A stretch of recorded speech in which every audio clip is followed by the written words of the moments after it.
Thank you, Madam President. And I'm mindful here that we have 30 hours of debate, if we want it, on a problem and on a question that has completely devastated our country. And I think it's worth actually starting out to observe some of the procedural background that actually led us here. So, if you go back a few months ago, there's pretty broad consensus that this country has a very serious problem at the southern border. Even some of my Democratic friends admit this and worked, I think, in good faith in an effort to help us try to solve that problem. Now, the legislation that came out of that bipartisan negotiation had a couple of problems. The first of which is the negotiation itself was completely shrouded in secrecy from some of my colleagues on my side of the aisle. That it naturally breeds mistrust of the process. And so when you see a process unfolding where you don't actually know what's in the legislation, you don't actually know what you're voting on, I think you are understandably worried that what you're voting on is not going to be that good for your constituents or for the country at large. The second problem with that piece of legislation is that the details weren't revealed to my colleagues and I until right up to the moment where we were expected to vote for it. My memory's a little foggy, Madam President, but I believe that we were given some sense of the details at a very high level a couple of weeks before the text of the legislation dropped. The text of the legislation confirming some of those details, disconfirming other of those details, we were given on a Sunday, and then we were expected to vote on that legislation just a few short days later. Now, we have to ask ourselves whether the bipartisan compromise that wasn't actually that bipartisan, because I believe it had a few Republicans and universal Democratic support, near universal Democratic support, whether it actually would have solved the underlying crisis. And I think you can make a very good, indeed a completely airtight argument that it would not have solved the crisis at the American southern border. Let me walk through three problems with that legislation. The first is that the legislation did nothing on the question of parole. If we go back to the Obama administration, the last Democratic president that this country had, no fan of Republican border policy, Barack Obama paroled and his administration paroled about 5,000 people per year. And what that does is effectively grant some measure of legality to people who cross the border illegally. Now, that is meant to be used in a narrow and tailored way. You have one person coming across the border illegally. Maybe some special circumstance necessitates that we should give that person parole and temporarily relieve them from immigration enforcement. But what the Biden administration has done is radically different. So if Barack Obama paroled 5,000 illegal aliens every single year, Joe Biden is paroling close to 1 million illegal aliens every single year. Now, we know that isn't just bad for the direct reasons, that's 1 million people who are coming into the country illegally who should not be here, but we also know that it invites others. And in fact, if you go to the southern border or you watch a media report of someone going to the southern border and sticking a microphone in the face of somebody who's crossing the border illegally, they will say, well, we're coming here because Joe Biden and Kamala Harris have thrown open the American southern border. They have invited everyone in, and so that's what we're doing. You don't just legalize 1 million people every single year. You also invite people en masse to come into your country illegally with the knowledge that their conduct will not be penalized and that the immigration laws of the country will not be enforced. So the compromise on border security did nothing on parole, perhaps the single biggest problem of the Biden administration. The second thing that it did is that it actually imposed a shutdown, a so-called border shutdown that would run for 270 days per year, but there were a couple of big exceptions. First of all, the shutdown only applied when nearly 5,000 people per day crossed our southern border. That's close to 2 million people per year. So why are we shutting down the border only after 2 million people cross illegally in a given year? Why shouldn't we shut it down much, much sooner than that? I would say as close to zero as possible, but I recognize reasonable minds disagree, but certainly we can all agree that 2 million border crossings per year is a significant problem. We should shut down the border far before that. Now, that shutdown authority had a couple of other big problems. First of all, it allowed the President of the United States an emergency exception to the shutdown authority for 45 of the 275 days that it applied.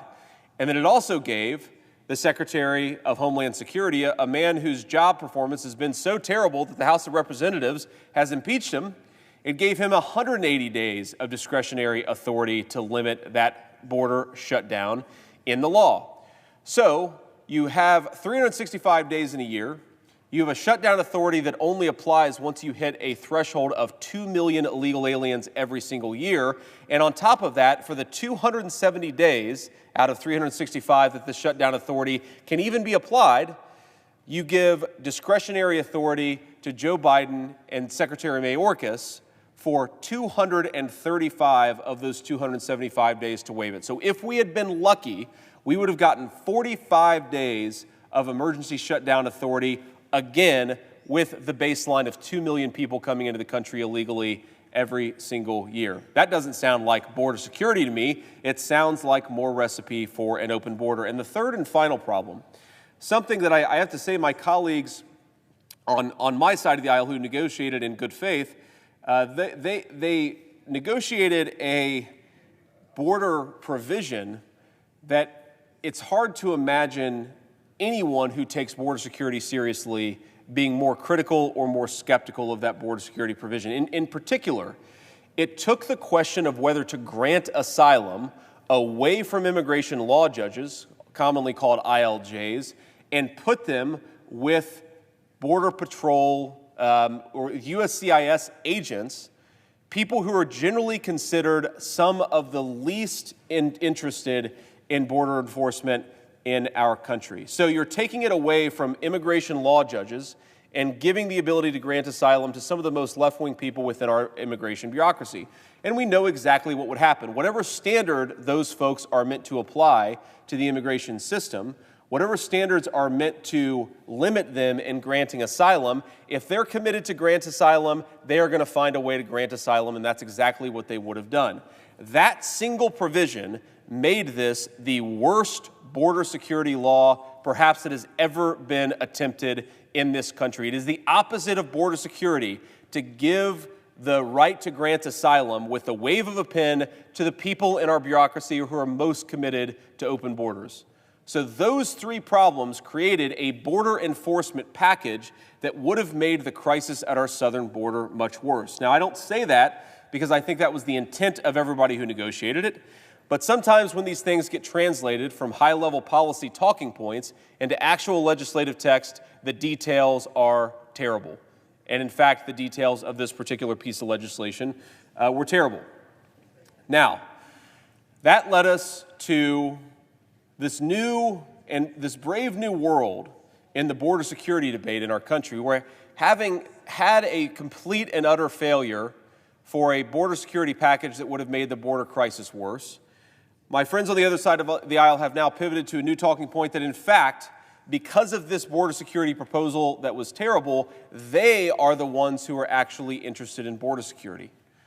Now, we know anybody who has paid attention to this problem knows the reason why we have a problem at the U.S. southern border. In fact, the Biden administration, when they took over a little over 3 years ago, they openly bragged about changing every single policy from the previous administration that actually did something meaningful on border security.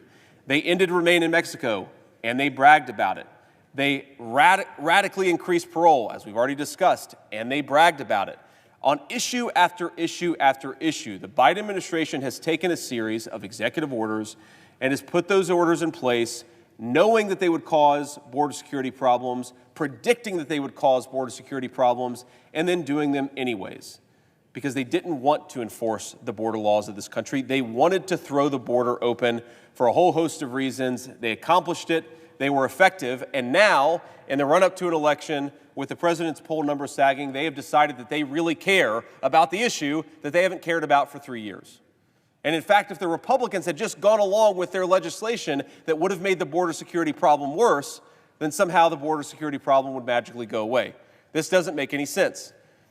Right now, on the books, immigration law in our country allows the President of the United States to issue an emergency border shutdown. He does not need additional statutory authority from this chamber. He doesn't need a single piece of policy change, he could do it with the wave of a pen. Immigration law in this country grants the President of the United States extremely broad discretion to shut down the border when he believes that he must do so.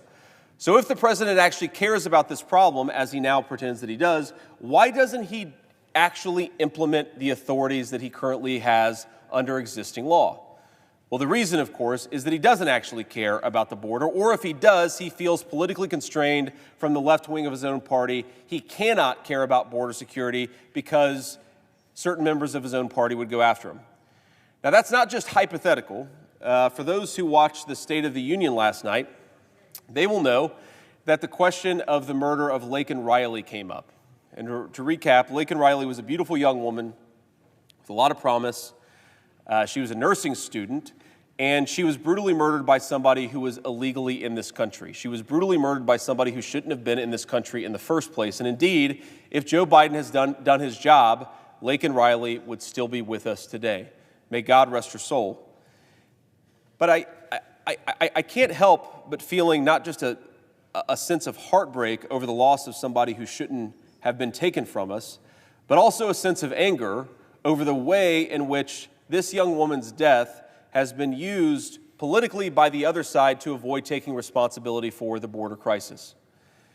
So let's just recap. The person who killed Laken Riley was in this country having been granted parole. Remember when I said that Barack Obama granted parole 5,000 times and Joe Biden has granted parole 1 million times?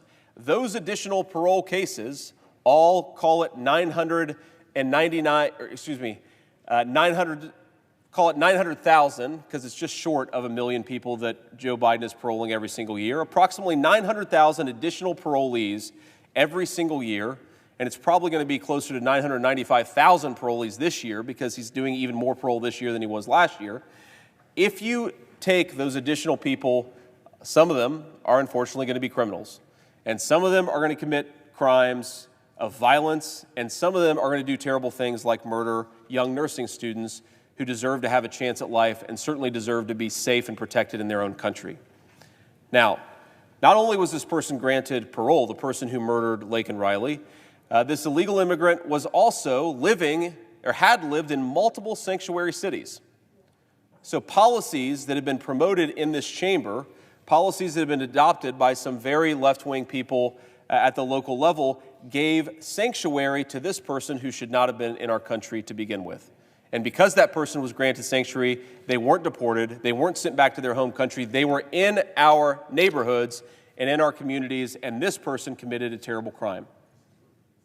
Now, we should ask ourselves, if you were serious about border security, why not do something about the parole problem that Joe Biden has completely blown up?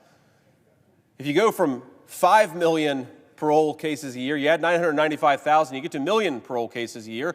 That seems like a pretty bad set of policies, especially when we know some of the people receiving those paroles are actually going and killing American citizens. Why won't we do something about that? Why can't this chamber pass legislation that would make it impossible for Joe Biden to grant so many paroles every single year? Well, we don't do that. Why wouldn't we do something like limiting funding for sanctuary cities? Legislation that has broad support, bipartisan support, I should say, in the House of Representatives, and frankly, I think even has some bipartisan support in this chamber, but we're not going to vote on it. I want to talk about that later because the procedural part of this really does matter. If we wanted to fix the border crisis, why not make it harder for people to come and access asylum in this country instead of easier for people to come and access asylum in this country? We have to remember that asylum exists for the purpose of protecting people who are fleeing tyranny. Most of the people who are coming across our southern border, they may be perfectly good people, but they are classically understood as economic migrants. They are coming to this country in search of better opportunities and higher wages and better living conditions. They are not coming to this country because they're fleeing tyranny and persecution. They should not be able to claim asylum, and yet the Biden administration has facilitated them claiming asylum, and this body has refused to do anything meaningful about it. Why aren't we working on the obvious roots of the border problem?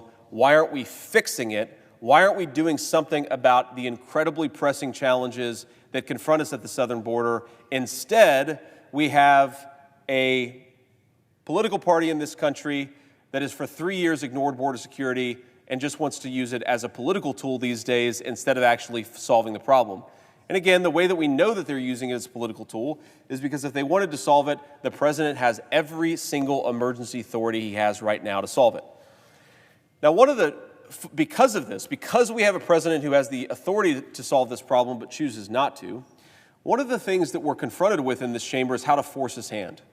Indeed, if you try to understand American immigration policy in 2024 under the administration of Joe Biden, Congress needs to fundamentally ask the question, how do we force the president to do the job that he refuses to do? Not how do we give him additional discretionary authorities because he won't use those discretionary authorities. Not how do we give him additional powers because we know that he won't use those powers. The question is, how do we ensure that Joe Biden does the job that he doesn't want to do? How do we force his hand to engage in some common sense border security? And there are a number of things that we could do, a number of things we've already discussed, but unfortunately this chamber refuses to do it. And that brings me to my procedural point. Why did you have the gross majority of Republicans opposing cloture on this bill? It's not because we like government shutdowns or want to shut the government down. It's because my colleagues on the other side of the aisle refused to give us some amendment votes on immigration policy that were germane to this legislation and that would have addressed the problem at the southern border. Now, some of my colleagues will talk about those amendments, but there are a couple in particular that I want to point out. One, legislation, I believe an amendment from my colleague, Senator Ron Johnson, that would have made it much harder to have sanctuary cities in this country, would have significantly defunded the sanctuary cities in this country, the sanctuary cities that were the source of the protection given to the person who killed Laken Riley. Why should these municipalities receive unlimited resources from their federal government if they're actively fighting the federal government in the enforcement of immigration laws? Just defund them. And what's going to be more likely is they're not going to defund them, but the threat of defunding them will actually make them undo their terrible policies and get serious about border enforcement. When you have a violent criminal living in your city who happens to be an illegal immigrant, maybe you report them to immigration authorities so that person can be deported as opposed to protecting them. That's what this legislation would facilitate, getting criminal migrants out of our country and protecting our citizens. Now, if that bill came to a vote, you might say that I'm frustrated because that bill would not pass this chamber, but in fact, the reason it's not coming for a vote is not because it wouldn't pass this chamber, but because it would. If that bill was voted, a bipartisan majority of the United States Senate would vote for it. So why aren't we voting on it? Well, we're not voting on it because my colleagues on the other side of the aisle, who are in the majority, won't actually let us vote on it.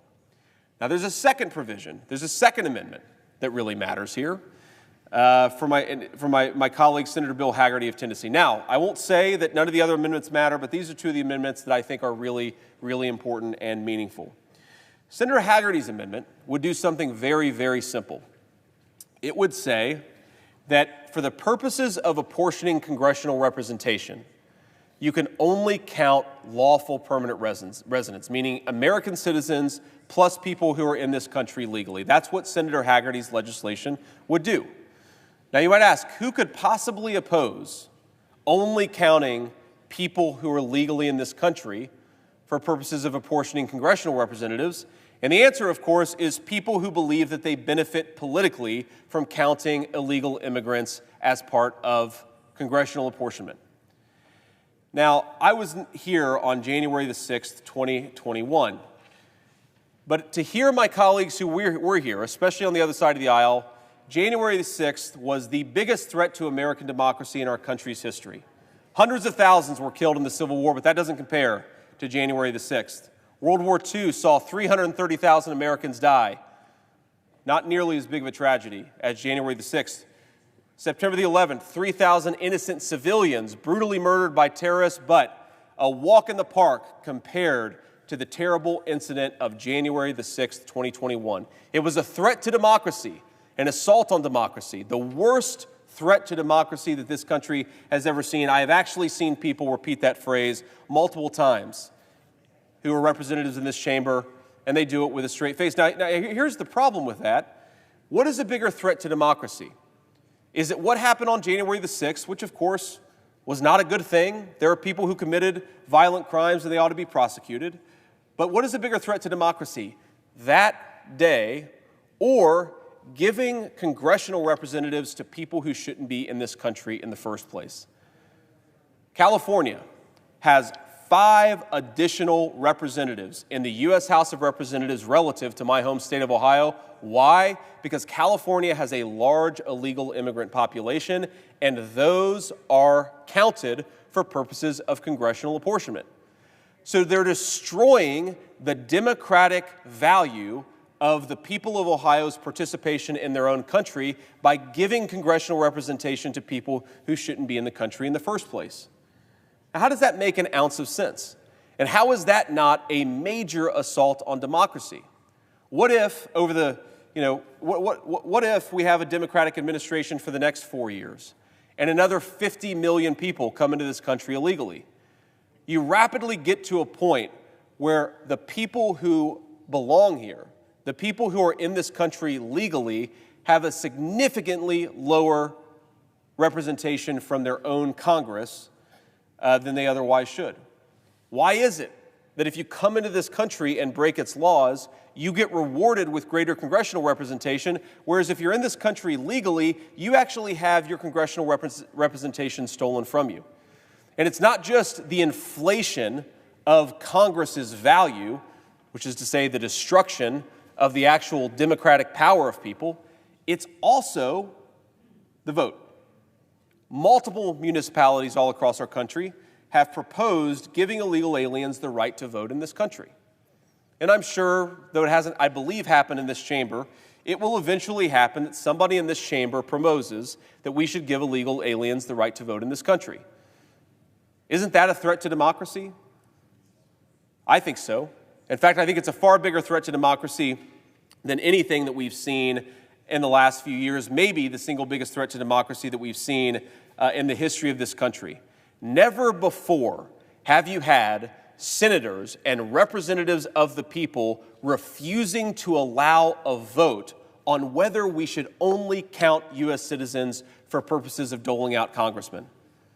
I just can't believe it. I can't believe that anybody would disagree that congressmen and women should be given to the American people, not to criminal migrants in this country. Does Laken Riley's killer deserve a congressional representative? Well, that person gets one now, thanks to the failure of this body to even vote on Senator Bill Hagerty's amendment. And again, it's not because they wouldn't support it. It's not because this chamber would refuse to vote on Senator Hagerty's amendment. It would. And that's why it's not being allowed to vote, because certain people in this chamber, certain senators in this chamber, do not want to force their colleagues to take tough votes. And for that reason, Senator Bill Hagerty's amendment will not even be voted on, though it is germane and though it would make this country much safer, much more secure, and much more democratic. Now, we are at a point in this immigration debate where you have to believe some pretty absurd things to actually continue to operate immigration policy in this country with a straight face. Now, who would have believed, I'm 39 years old, who would have believed that you would have a major political party that was committed to the basic principle that illegal aliens should have congressional representation? I can't believe that. In fact, I'm shocked that we're here, and yet we are. Not only so committed to it, not only do they believe in it, but they're so dedicated to it that they won't even let amendments that would correct that problem come to the floor for a vote. Now, I want to talk a little bit about one of just the core problems here with immigration in our country. And I want to get just a little bit more philosophical here. I'm going to read something from the Center for Immigration Studies about the political importance of solving the immigration debate in the minds of the American people. Now, this is from the Center for Immigration Studies. Biden's executive actions, President unilaterally changes immigration policy. Let's talk about all of the executive actions that the President of the United States has taken to make the border more open and less secure. We're just going to run through a laundry list of them because I couldn't possibly remember all of them. There are so many. In fact, over 90, only some of which that I'm actually going to report on here today. And I might ask, Madam President, how much time do I have remaining? The senator has approximately 35 minutes. Okay, thank you, Madam President.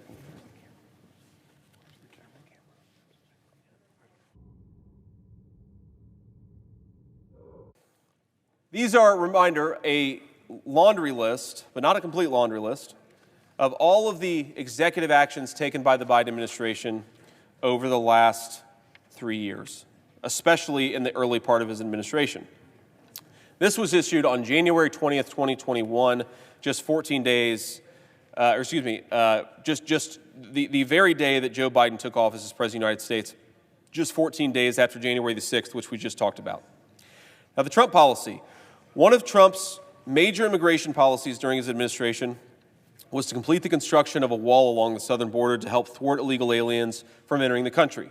When Congress refused to appropriate the money necessary to accomplish this task, the Trump administration declared a national emergency at the southern border, which allowed it to reprogram unspent money from the Department of Defense toward the building of the border wall. As of October 23, 2020, the Trump administration completed construction of 386 miles of physical infrastructure, with 195 miles under construction and 157 miles in the pre-construction phase. DHS states that illegal drug, border crossings, and human smuggling activities have decreased in areas with new barriers. You will often hear my colleagues on the other side say that walls don't work. Well, of course, they don't work perfectly. Nothing is perfect, but walls do substantially reduce the flow of sex trafficking, of drug trafficking, and of illegal migration across the places where the wall exists. But here's the Biden policy, here to rescue the open borders agenda. On January 20th, the Biden administration fully rescinded the Trump administration's proclamation, which declared a national emergency at the southern border. Biden's proclamation explicitly states that no more American taxpayer dollars be diverted to construct a border wall, and that authorities invoked in the Trump proclamation will no longer be used to construct a wall at the southern border. It also calls for an assessment of the legality of the funding and contracting methods used to construct the wall. This immediately and instantly ended further construction of the border wall. In fact, further wasting American taxpayer dollars, there are pieces of the border wall that are just like laying in the desert in certain parts along the border between Mexico and Texas, Mexico and New Mexico, and Mexico and Arizona that could just be easily built up. It actually costs more money to leave them rotting there in the desert, and yet the Biden administration refuses to put them up. And we know, of course, that over 100,000 Americans a year die from the fentanyl that the Mexican drug cartels bring into this country, that untold thousands of children and young adults are sex trafficked into the country by those drug cartels. It's just an unbelievably tragic situation. Why you would stop completion of the physical border wall is perhaps the least rational of all the Biden administration policies, besides the fact that they want to give congressional representation to illegal aliens. This is number two, question of interior enforcement. This is Executive Order 13993, Revision of Civil Immigration Enforcement Policies and Priorities. Now, the Trump policy was that President Trump issued an executive order enhancing public safety in the interior of the United States. This EO scrapped the Obama administration's immigration enforcement priorities, which exempted nearly all aliens from removal and replaced it with a policy that made all removable aliens an enforcement priority. This Trump order also targets sanctuary cities and made them ineligible for federal grants, except those deemed necessary for law enforcement. Imagine that, defunding sanctuary cities rather than paying municipalities to thwart the immigration laws of our country. The Biden policy fully rescinds this executive order. In the policy section, President Biden generically says the task of enforcing the immigration laws is complex and requires setting priorities to best serve the national interest. Well, who disagrees with that? However, this EO fails to detail new enforcement priorities and merely says the Biden administration will reset the policies and practices for enforcing civil immigration laws. In other words, they completely undid a set of immigration policy that was actually facilitating the enforcement of our border laws. They kind of promised that they would eventually return to it. They said enforcing the border is in our national interest. Well, thank you, Mr. President, for stating the obvious, and then they did nothing to actually re-implement the policy, maybe adjust it a little bit, make it a little bit better, make it a little bit different, make it a little bit worse in my view, but to actually do something meaningful. They just rescinded an order, let it lie, and now, of course, we're living with additional terrible consequences. Trump administration, this is the third of these. The Trump administration implemented policies that focused on benefits integrity and ensuring that legal immigration did not harm American taxpayers. Through the public charge final rule, the Trump administration instituted for the first time a regulatory definition of this ground of admissibility found at the Immigration and Naturalization Act, Section 212A4. Through the Trump's presidential memorandum on enforcing the legal responsibilities of sponsors of aliens, relevant federal agencies were directed to update procedures, guidance, and regulations to comply with current law and ensure that ineligible immigrants did not receive federal means-tested benefits. In accordance, USCIS required sponsors to reimburse the benefits granting agency for every dollar of benefits received by sponsored immigrants. USCIS, this is the United States Customs and Immigration Services, and other federal agencies thus place the responsibility on sponsors, employers, rather than American taxpayers, to finance foreign workers benefiting from social programs such as SNAP, Medicaid, and temporary assistance for needy families. Now, here's an interesting thing about this. We live in a world of scarce resources. And though I know some people disagree, I would hope that most of the members of this chamber, I think it's true of both Republicans and Democrats, believe that we ought to have social insurance in this country. People fall down on their luck, they get hurt at work, some things happen, bad things happen, and people sometimes suffer for no reason and certainly through no cause of their own. Now, when that happens, they can't afford health care because of something terrible that happened, or they can't afford to put food on the table because something bad had happened. We have a social insurance system in this country to ensure that we take care of the neediest people in our country. Certainly children who through no fault of their own are suffering from poverty, we want to make sure those kids are able to get a bite to eat or go to the doctor when they have to. That's a good thing. And I think most of my colleagues, to be fair, on both sides of the aisle, agree with that. Now here's the problem with that. We have scarce resources. The American social welfare system, that social insurance system that ensures that down on their luck kids and parents are able to access food and medicine, that thing is funded by money that doesn't grow on trees. It's funded by American taxpayers. And if you poll the American taxpayer, paying for health care for children is one of those things that they are actually enthusiastic about being taxed for. Most people don't like taxes for most reasons. I'm certainly no different. But when it comes to putting food on the table or giving medicine to a kid who needs it, most Americans think they're okay with supporting that. I'm certainly among them. But what happens when you take the number of needy children in our country and you magnify it and multiply it by 2 times or 3 times or 5 times because you have a number of illegal immigrants coming into this country who need those same benefits? Again, through no fault of their own, many of these children did not ask to be trafficked into their country. They were allowed to be trafficked into this country by the terrible, porous border policies of the Biden administration.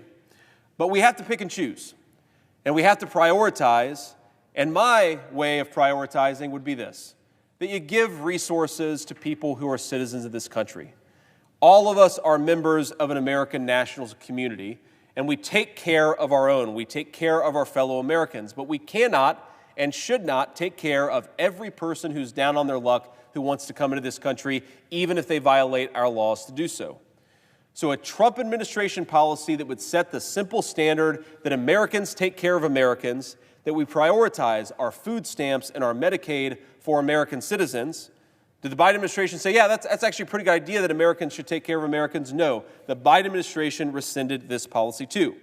On February 2nd, 2021, Groundhog Day of 2021, the Biden administration issued Executive Order 14012, which fully revoked the presidential memorandum on enforcing the legal responsibilities of sponsors of aliens and took steps to rescind the public charge rule. This executive order announced the review of many standard procedures in the existing naturalization process, including the N-400 application, fingerprinting, background and security checks, interviews, civics, and English language tests, and the oath of allegiance. It also seeks to prevent the Trump-era USCIS fee schedule from going into effect and to find ways further reduce the cost of naturalization while simultaneously increasing the use of fee waivers. Finally, the executive order creates a task force on new Americans, which will include members of agencies that implement policies that impact immigrant communities. Now, the effect of this Biden administration policy is, predictably, that a lot of people who are here in this country illegally are receiving benefits, and receiving benefits that ought to go to American citizens first. This is predictable. In fact, it was, you might argue, an explicit design and purpose of the Biden administration policy. Now, my friends on the other side of the aisle will sometimes counter that, well, there are certain benefits that illegal aliens can't get, and we all agree with that. At least I would hope all of us agree with that. But it's not so simple. For example, Section 8 housing vouchers. I've known a lot of people in my life, a lot of friends and family in my community who have benefited at one time in their lives from the Section 8 housing voucher. Now, under the letter of the law, just to be clear, the Section 8 housing voucher ensures that people who are, again, down on their luck are able to keep a shelter over the heads of themselves and their children. An important program for people who need it. Now, the Section 8 voucher program cannot be used by illegal aliens. Okay, that's a good policy. Again, I would hope most of my Democratic colleagues would agree. However, if a person is related to an illegal alien, even a minor child, then an illegal alien can receive the Section 8 benefit on behalf of the minor child. So there are millions of people receiving housing benefits and other government benefits that shouldn't be receiving them because they are enjoying and benefiting from this particular loophole. So the idea that illegal aliens don't benefit from some of our most generous welfare programs is just false. They do. And again, I say this not because we're angry at them, but because we're angry at our own country's leaders for allowing our citizens to be taken advantage of. You just pose a hypothetical to make this point especially clear. Could we possibly support the generous American social welfare system if our country had 1 billion people in it? We have 300 million people now. Given our funding problems, given our budget deficit, could we possibly support 1 billion people, meaning 3 times as many people receiving Medicare, Medicaid, Social Security? Of course we couldn't. The math simply doesn't make sense. So at some level, we have to say these benefits were paid for by American citizens, these benefits ought to go to American citizens, and we should limit them to American citizens. Another problem with inviting the entire world to come and benefit from generous American social insurance is that it encourages people to come to the country, okay? If you sort of send a release out to the entire world saying, if you come into the United States, even if you come in illegally, even if you break this country's laws, if you come into our country, you will receive generous food, medical, dental benefits, even though you broke the laws of the country in coming here. That's going to bring in a lot of people that ought not be in the country in the first place. Again, you've got to set a standard and you've got to set some limits, and I propose that we set the limit at American citizens and lawful residents. When you become part of our community, we take care of each other. That's part of the deal. But if you're not part of this national community and you violated the laws to become part of it, then you shouldn't benefit from Americans' generosity. Number 4, the 4th executive order that the Biden administration is talking about. By the way, the Biden administration took over 90 executive orders in the immediate aftermath of Joe Biden being sworn in as President of the United States. I'm only on number 4. Only on number 4. Executive Order 14010, creating a comprehensive regional framework to address the causes of migration, to manage migration throughout North and Central America, and to provide safe and orderly processing of asylum seekers at the United States border. Again, the Trump policy was to take numerous steps to combat the surge of fraudulent, frivolous, or otherwise non-meritorious asylum claims, discourage illegal aliens from taking the journey from the Northern Triangle to the United States, and refine the standards for asylum eligibility. First, the Trump administration implemented the Migrant Protection Protocols, also known as Remain in Mexico, which required non-Mexican aliens seeking asylum in the U.S. to wait in Mexico until they were able to be seen by an immigration judge. Now, why does this matter? Because when people come into our country illegally, they are often released for 6 years, for 8 years, for 10 years, with no consequences and with no enforcement action. So if you know you can come into the United States illegally, and even if it's acknowledged that you came into the country illegally, you can be released into the nation to await a court date for sometimes over a decade. It is a massive invitation to illegal migration in this country. And what the Trump administration very smartly did is said, if you come into the country illegally, we're not going to release you in the United States. You come back for your court date in 10 years, but you're going to have to stay in Mexico. You can await your court date there. And of course, a lot of people, knowing that they wouldn't be able to benefit from this massive loophole, didn't come to begin with. It's one of the reasons why border crossings were so much lower during the Biden administration. The Biden policy was portions of Biden's EO are substantive, while other sections merely call for reviewing certain Trump policies. Through this particular executive order, Biden has ended Remain in Mexico and a number of other Title 42 authorities that allowed the president, you might even say forced the president, to engage in some common sense border security. So that is number 4. Number 5, Executive Order 14011, establishment of interagency task force on the reunification of families. Trump administration reversed the catch and release policies of the Obama administration that fueled a surge of family units and those fraudulently posing as family units coming to the southern border with no lawful basis to enter the United States. And the posing word is really, really important because, of course, all of our hearts break when we see children separated from their moms and dads. But we also know that the cartels traffic children into this country and tell them to pretend that some person they're coming with is a mom or a dad. That is, in fact, one of the ways in which they benefit from our charity. It's one of the ways they benefit from our kind-heartedness, and it's one of the ways that they manipulate and get around our immigration laws. Frustrated by these efforts, Now, an overly broad application of the Flores settlement ordered by Judge Dalaghi frustrated these efforts by severely limiting the ability and length of time Department of Homeland Security could detain family units.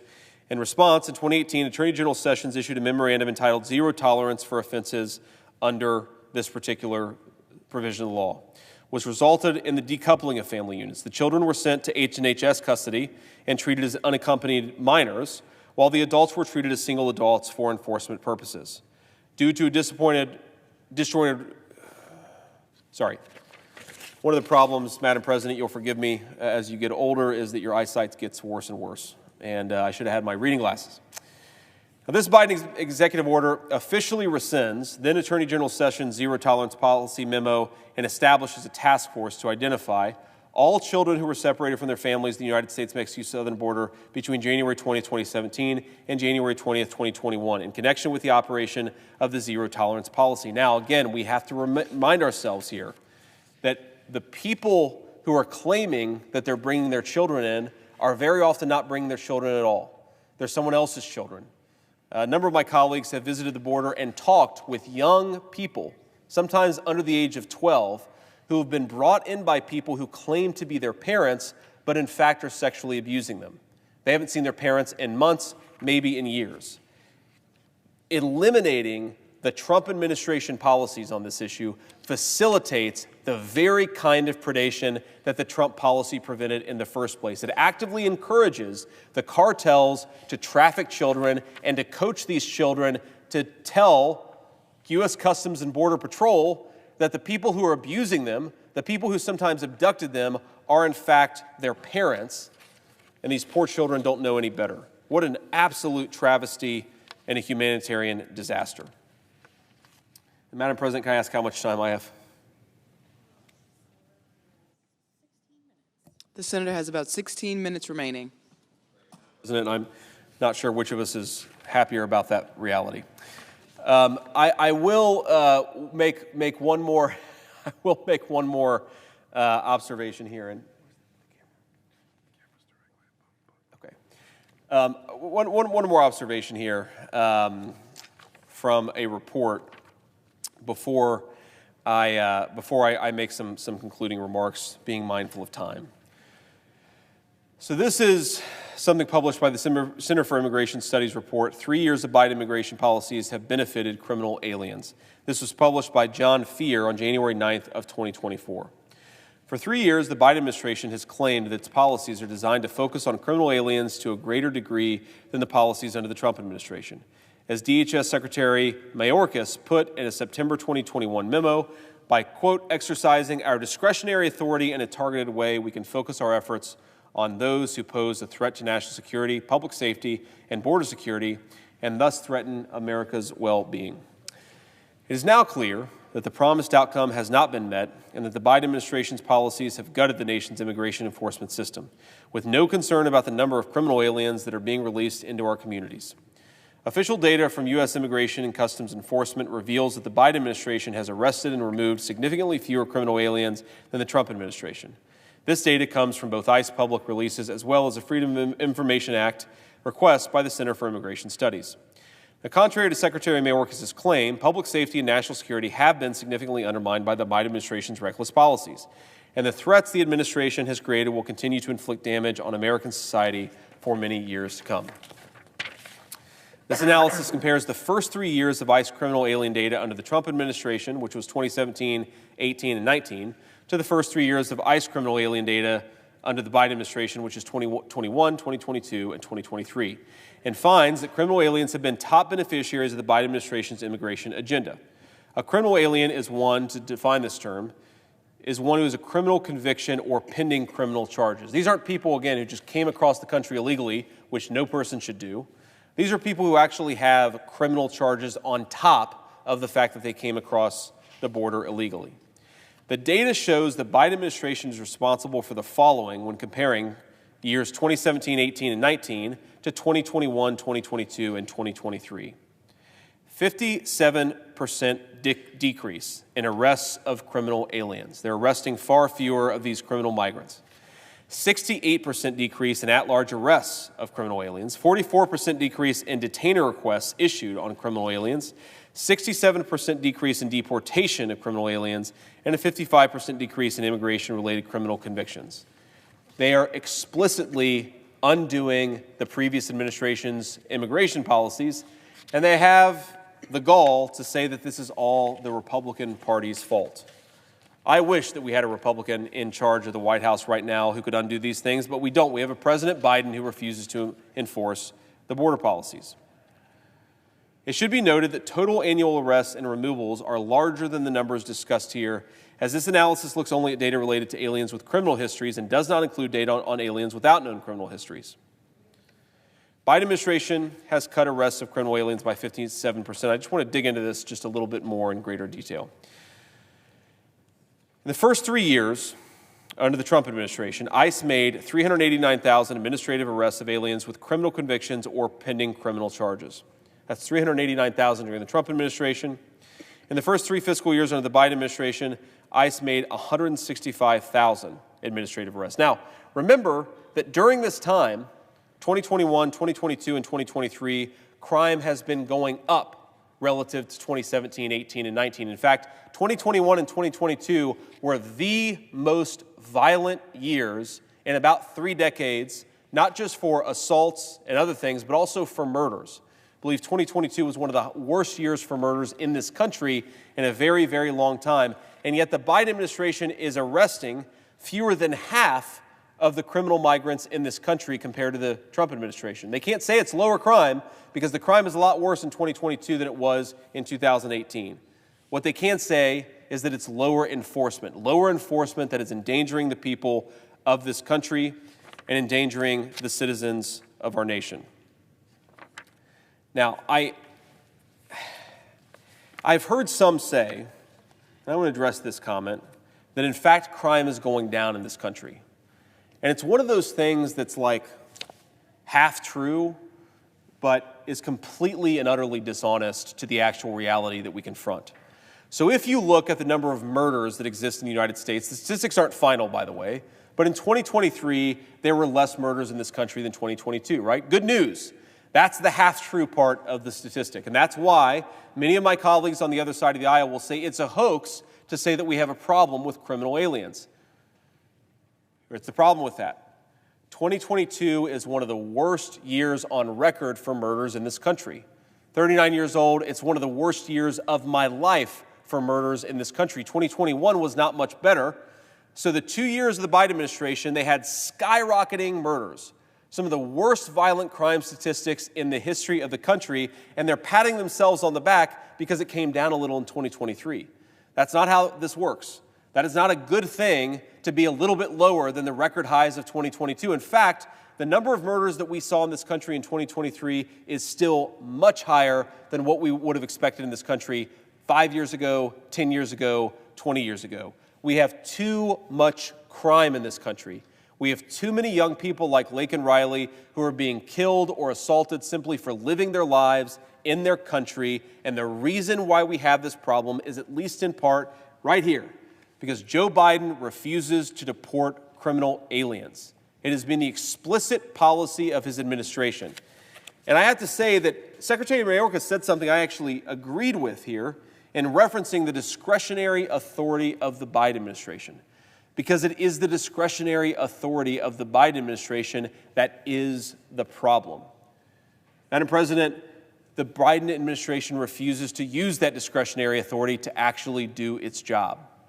It's so funny to me, coming from outside of politics and spending the last year in this chamber talking to people. Almost every single one of my colleagues from across the political spectrum is fundamentally a good person. But in private, there is a broad recognition that what we are trying to do is force the Biden administration's hand. We are trying to identify tools that will force Joe Biden to do what he already has the authority to do under existing law. We talk about the border shutdown in the border security deal that went down just a few weeks ago in this chamber. The border shutdown authority was triggered at a point when nearly 2 million illegal aliens came into this country every single year. Why do we need to shut down why do we need to wait for 2 million illegal aliens to come into this country before we shut down the border? Can't we shut it down a lot earlier? But again, this makes sense in the very weird and deranged world that we live in, where we have a president who is less committed to border enforcement than almost any president, probably any president that we've ever had. I was no fan, largely, of the policies of the last Democratic president, Barack Obama, but say what you will about Barack Obama, he was substantially more committed to border enforcement than Joe Biden is. Now, this final, one last point that I want to make for some of my friends and colleagues, especially those on the other side of the aisle. We have a real problem of social stability in this country.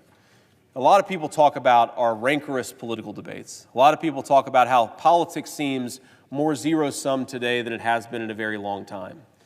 Well, I believe that one of the reasons why we have such a broken political debate is because we have a set of policies that has promoted social division. I hear from constituents all the time who will walk into an emergency room, and they go to an emergency room because their kids, they broke their leg on the playground, or they hurt themselves in some way, or maybe it's a Sunday, you couldn't get into the doctor and your kid has a bad sore throat. We all go to the emergency room for a whole host of reasons, some serious and some a little bit less so. Emergency room wait times in this country are at near all-time highs. And we know why they're at all-time highs. Because there are 30 million people who might be good people, but they shouldn't be in this country, and they are making American citizens wait in line for health care. This is a big problem in the state of Ohio. Rural school districts that are already incredibly stressed by the fentanyl problem and by lack of funding, school districts that have a family or maybe multiple families of migrant children who are dropped at their doorstep. These kids don't speak a lick of English. These kids have never been in the country. Many of them are traumatized because they were brought into this country by drug cartels and sex traffickers.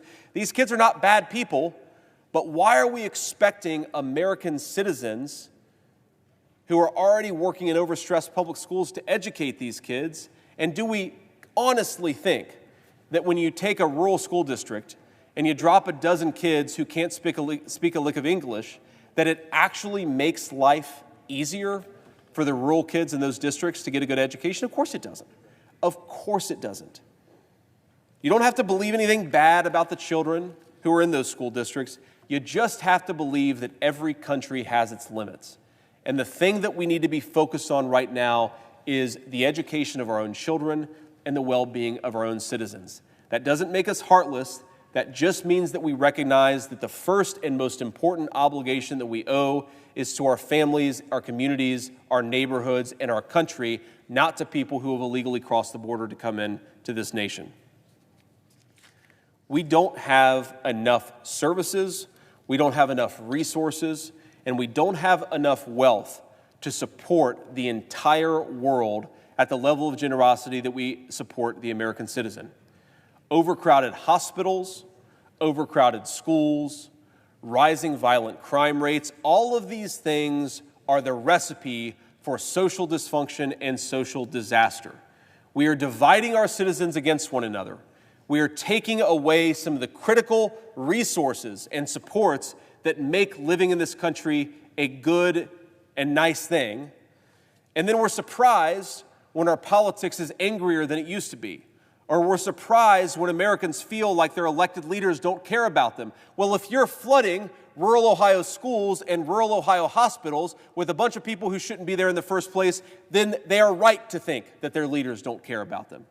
If you are creating an immigration system that has seen rapid murder rates, even as you radically reduce the number of criminal migrants that you arrest, then they are right to think that their leaders don't care about them. I don't know what is wrong with this president, but he seems to care far more about the people who live outside of this country than he does the people who live inside of this country. They don't just feel that something is wrong with the political leadership of this country. They are right that something is wrong with the political leadership of this country. And we could have taken real steps, very real steps, to fix some of the problems that exist if only we were allowed to vote. On Senator Hagerty's amendment, on Senator Johnson's amendment, on a number of other amendments that were offered by my colleagues that would receive bipartisan majorities in this chamber if only we were allowed to vote on them. So with that, I say, what a travesty that we haven't had the debate the American people deserve, and what a tragedy that we haven't actually voted on legislation that would make their lives better and would make the criminal migration problem improved in this country. They certainly deserve it. I wish we had done our jobs. And with that, I yield to my friend from Kentucky.